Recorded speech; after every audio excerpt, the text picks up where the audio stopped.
6 men were trapped in a fenced pit, 5 meters deep. If all of them escaped within 2.5 hours, they would win $100,000. But there was one strict rule: no one could use the same escape route. At first, facing the smooth walls, everyone realized climbing by hand was almost impossible. However, after calming down, they started checking the area and soon found a few useful items: some wire, a metal pipe, and an old scooter. The first plan was the most direct: a human ladder. The strongest men stood at the bottom, stacking up one by one. The lightest guy, Jack, went first. He stepped on his teammates' shoulders, grabbed onto some vines, and pulled himself over the fence. The pit instantly erupted with cheers, but that route was no longer allowed. The second route had more footholds, so they saved it for David, who had an injured foot. With very little effort, he climbed out successfully. Next, they decided to try something riskier. The third plan was a human launcher. 2 people formed the base, while another provided the push.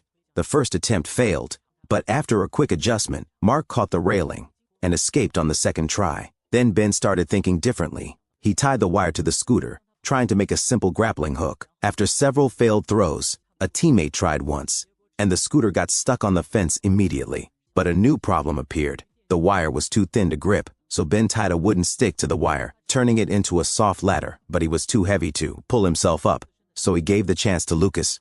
Lucas climbed halfway, but the wire cut into his hands, forcing him to give up. At the critical moment, Ben stepped in again. He took apart an old chair, combined the metal frame with 2 wires, and increased the grip area. This time it held.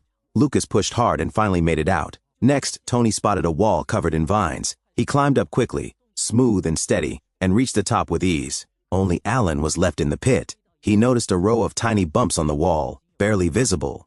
He used a stone slab to extend his run-up, jumped toward the wall, and climbed up using pure finger strength. In less than 2 hours, everyone escaped. The challenge was complete.